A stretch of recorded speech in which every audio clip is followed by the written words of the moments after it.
Halo teman-teman, tahukah kalian bahwa air laut yang terlalu asam bisa membahayakan terumbu karang?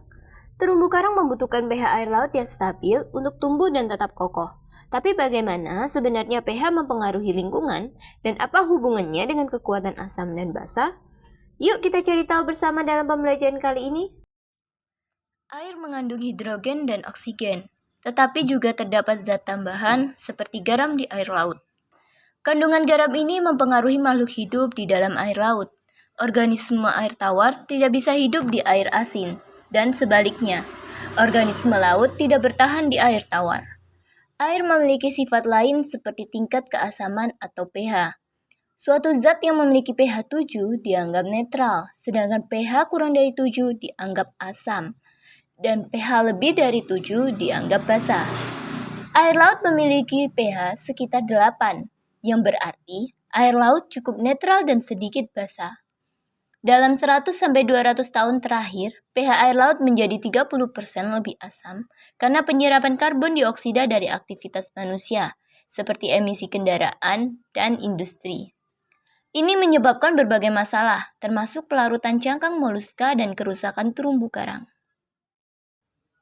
Asam bisa melarutkan cangkang hewan laut dan merusak ekosistem mereka. Peternak tiram juga terpengaruh, karena air laut yang semakin asam menyebabkan kesulitan perkembangan dan pertahanan cangkang pada hewan laut muda.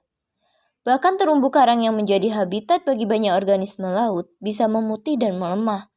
Hal ini mengancam keseimbangan ekosistem laut. Aktivitas manusia yang melepaskan karbon dioksida adalah penyebab utama pengasaman laut. Ketika karbon dioksida terserap oleh air laut, ia menurunkan pH air dan membuatnya lebih asam. Bahkan polusi plastik yang terendam di laut dapat menarik bakteri berbahaya yang memperparah pengasaman laut dan merusak mikroorganisme penting di dalamnya.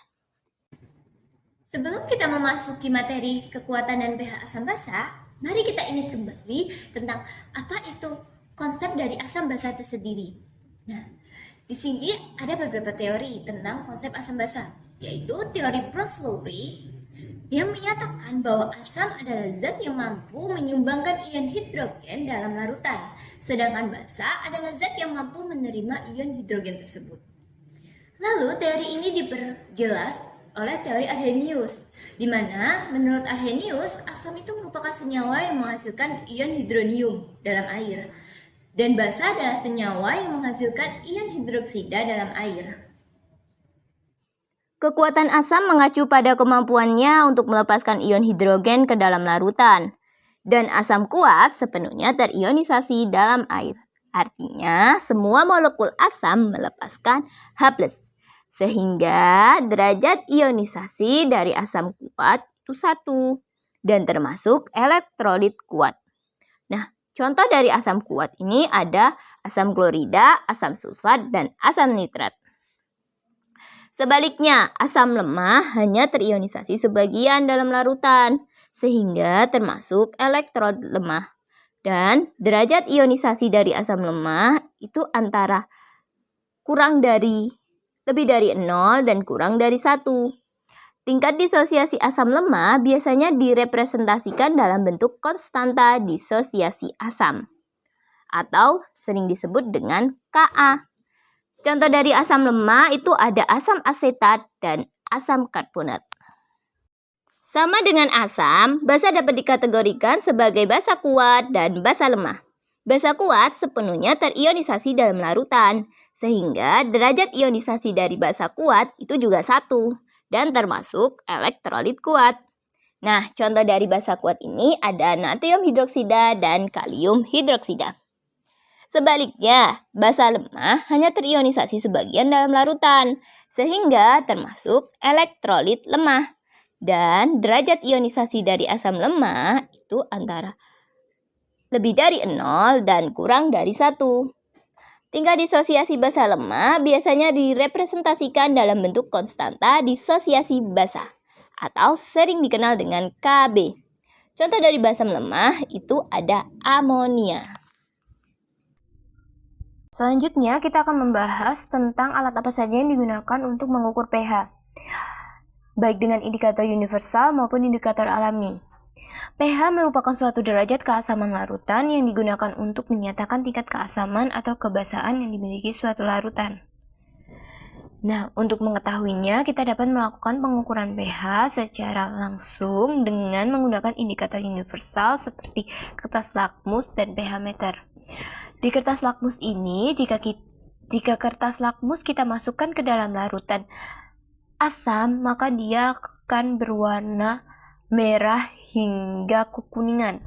Sedangkan jika dia dimasukkan ke larutan basa, maka dia akan berwarna hijau hingga biru dan ungu. Sedangkan jika larutannya itu merupakan larutan netral, dia akan berwarna hijau daun. Dan sedangkan dengan pH meter sendiri nanti saat kita masukkan ke dalam larutan, dia akan langsung menunjukkan angka keasaman larutan tersebut. Selanjutnya, ini merupakan tabel dari indikator alami. Indikator alami berasal dari tumbuh-tumbuhan, terutama bunga. Di tabel ini terdapat beberapa tumbuhan yang dapat dijadikan uji pH, salah satunya yaitu bunga anggrek. Bunga anggrek memiliki warna bunga yaitu ungu. Saat dilarutkan di dalam air, warna air bunga anggrek ini akan berwarna ungu tua. Nah, warna air ini saat kita beri suasana asam, dia akan berubah menjadi pink tua. Sedangkan jika diberi larutan dengan suasana basah, maka akan berubah menjadi hijau kemerahan. Tidak hanya dari tabel ini yang bunga dapat dijadikan indikator alami. Rata-rata bunga berwarna dapat dijadikan sebagai indikator asam basa. Yang penting warna bunga itu berwarna ya, jangan berwarna putih. Selanjutnya kita akan membahas tentang pH larutan asam, di mana larutan asam ini dibagi menjadi dua, yaitu ada asam kuat dan asam lemah. Asam kuat adalah asam yang terionisasi sempurna dalam larutan, sehingga semua molekul asam menghasilkan ion H+. Konsentrasi ion H+ pada asam kuat dapat dihitung menggunakan rumus A kali Ma. A di sini merupakan jumlah ion H+ yang dilepaskan setiap molekul asam. Contohnya pada larutan HCl, maka nilai A-nya adalah 1. Sementara pada H2SO4 nilai A-nya adalah 2. Nah, Ma sendiri itu merupakan konsentrasi larutan asam dalam satuan molar, mol per liter. Selanjutnya ada asam lemah. Asam lemah hanya terionisasi sebagian dalam larutan, sehingga konsentrasi ion H+ lebih kecil dibandingkan konsentrasi asam awal. Sama dengan halnya basa lemah, konsentrasi ion H+ juga dapat ditentukan dengan dua rumus. Jika diketahui tetapan ionisasinya atau nilai Ka-nya dan konsentrasi asam Ma-nya, maka kita dapat menggunakan rumus akar Ka dikali Ma. Sedangkan jika diketahui derajat ionisasinya alfa, maka kita menentukan konsentrasi ion H+-nya menggunakan alfa dikali Ma.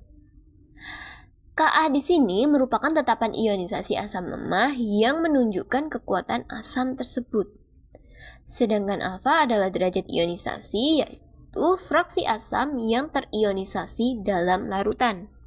Setelah mendapatkan nilai konsentrasi ion H+, kita bisa menghitung nilai pH dengan rumus pH sama dengan men-log konsentrasi ion H+.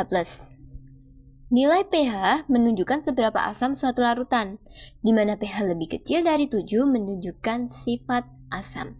Selanjutnya, kita akan membahas tentang perhitungan pH larutan basa. Larutan basa dibagi menjadi dua, ada basa kuat dan basa lemah. Mari kita bahas basa kuat terlebih dahulu. Pada basa kuat, ion OH- dilepaskan secara sempurna ketika larutan dilarutkan ke dalam air.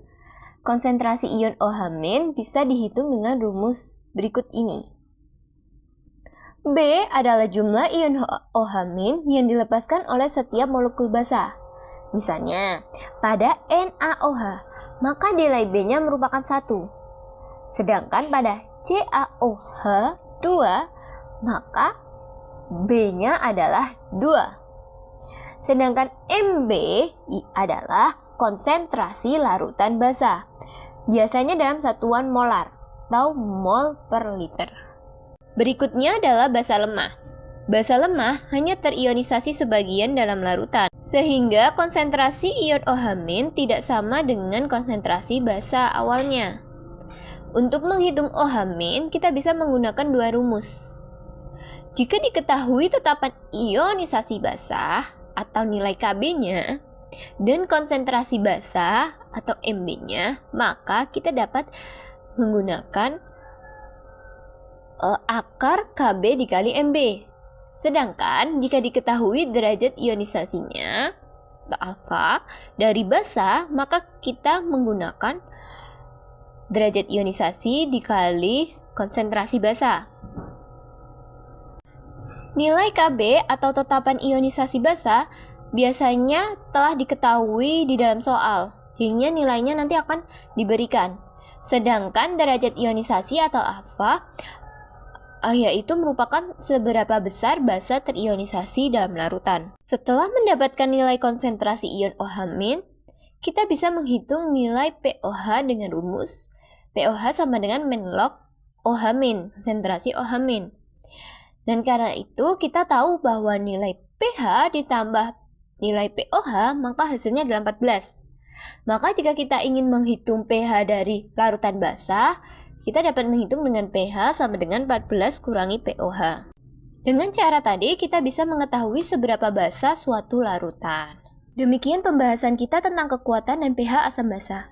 Dengan memahami konsep ini, kita bisa mengetahui bagaimana sifat asam atau basa suatu larutan, serta bagaimana pengaruhnya dalam kehidupan sehari-hari. Semoga materi ini bermanfaat dan dapat membantu kalian dalam belajar kimia. Terima kasih telah menyimak video ini. Jangan lupa untuk terus belajar dan eksplorasi lebih banyak hal tentang kimia. Sampai jumpa di video berikutnya dan semangat!